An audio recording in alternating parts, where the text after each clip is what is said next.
What's good, YouTube? It's your boy Humble Warrior back at you guys with another video. Want to talk about this really quickly because I gotta go do something really important.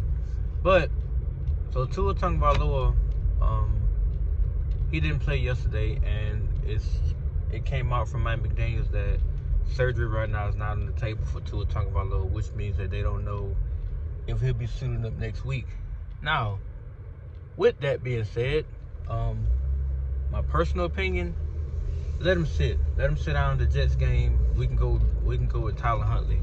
I do believe that he'll get the job done for us in order to get into the playoffs. And then from there, you can work.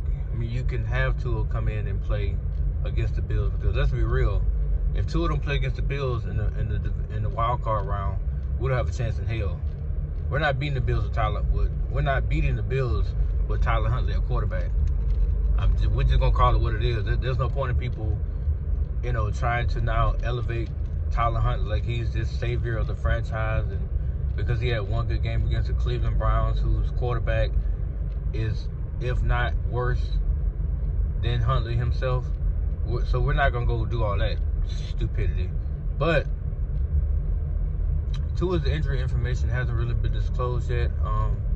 They did say it's a different area of the same hip that he had surgery on back in college, so they don't know the severity of it. However, they did report that it has limited his mobility and his strength. So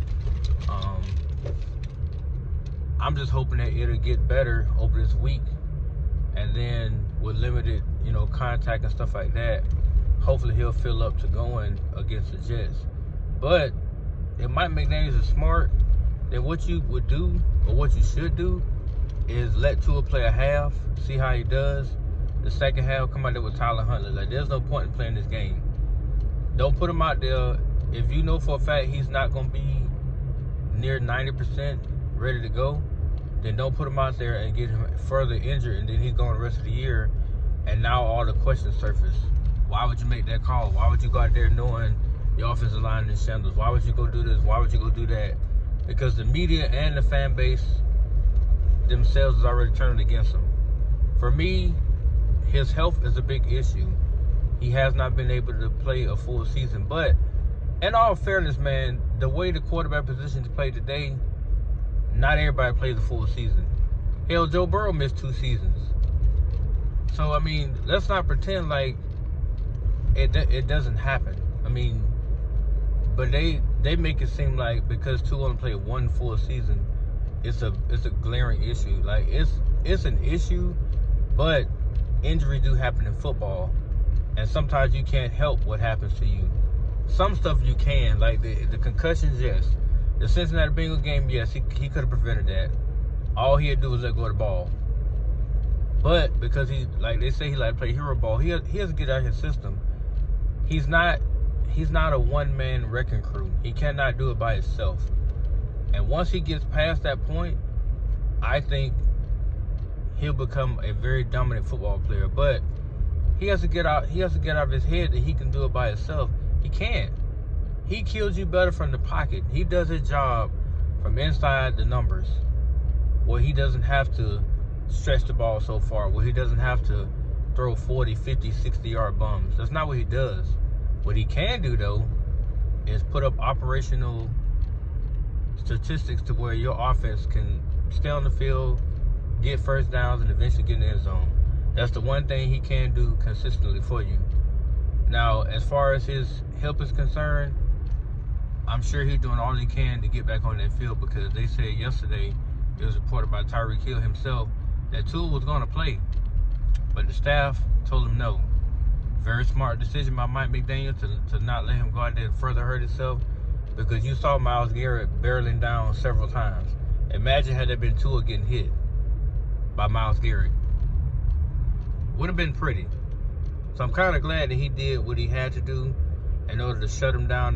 Now this week, coming up, the Jets don't have the same defense that they used to have, but they're going to play with a chip on their shoulder because they can knock out the Dolphins. They can eliminate us in MetLife Stadium. The only problem that we're going to have is that offensively, we don't know who's going to be the quarterback. I'm just praying that Tyler Huntley can reproduce. He can duplicate, not reproduce. He can duplicate the performance he had against the Browns. He gave us 20. Well, he gave us 14 points. Give us 21. 21 points against the Jets. And then we could see, like, where we're going from there. Because I don't believe Aaron Rodgers is going to give you much. They're going to move the ball. Don't get me wrong. They're going to move the ball. But in terms of his ability to score touchdowns, I think that part of it is done. Which is why Garrett Wilson is pissed the hell off. But, you know, you give us, front us like 21 points.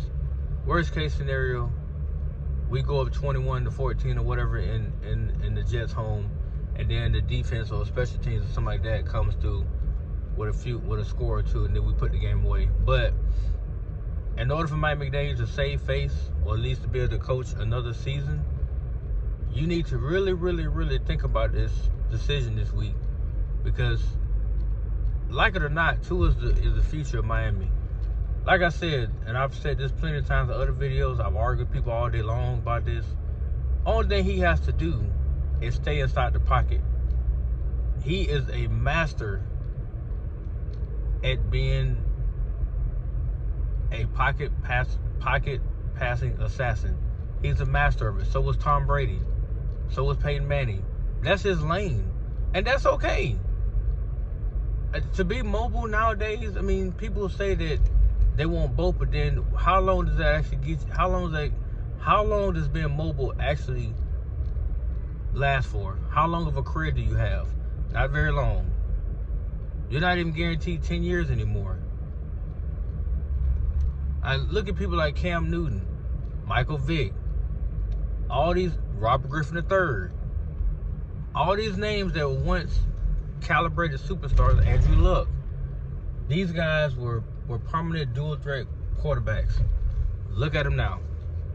Well, Mike Vick's not fair because, I mean, hell, he went to Atlanta and it's a whole different ballgame, but I digress again. Cam Newton, prototypical dual threat quarterback. But because he took so many hits and because he was so large of a human being, they felt like he was going to last forever, and he didn't. His body gave up.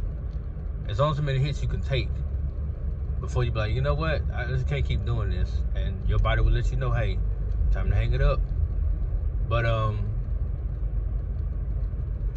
yeah, as far as Tua is concerned, with the way his body is and the way he does take hits, I would tread lightly with, you know, making him play this week.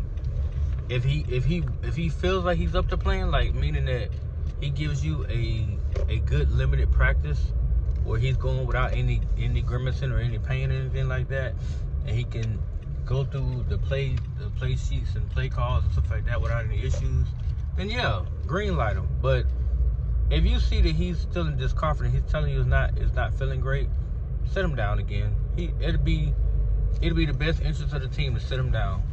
Rely heavily on Huntley and Reek and the defense, and then just head to Buffalo, and then by then Tua should be back to, or close to 100%, because they're saying there's no damage to his hip.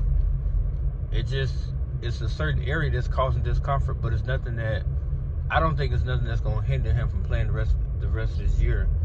But I do think they have to be smart about their decision with how they want to approach this, because if he gets hurt further, it's over. It's really over for him. And I hate to say it like that, but they're going to move on from Tua. Do I think they should move on from Tua? Yes. I think Miami should start looking to possibly replace him, because his injury history is the biggest issue. But they also got to understand that they caused this because they put him in a no-win situation. You gave him weapons with no line. Before that, he had no line and he had no weapons. So what is it exactly that you want him to do to be successful? That's all I want to know. If somebody can answer that for me, I'll be so happy. What do you want him to do to be successful? Because right now, the rest of the stuff is not working. But, you know, oh, that was nasty.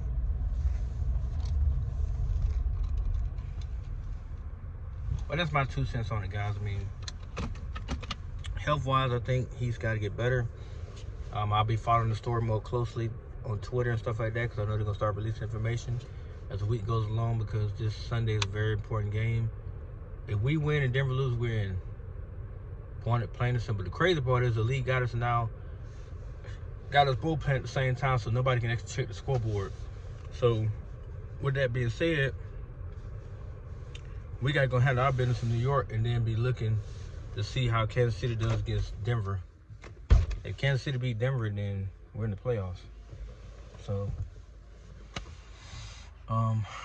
with that being said, guys, let me go, like I said, take care of some things real quick, but let me know what you think. Should Tua play this week? Should we take that chance? And moving forward, what would be your recommended plan for the 2025 season? But that's it, guys. Thank you for all the support. Like, comment, subscribe. I'll keep trying to put out more videos like this as I go along. Peace.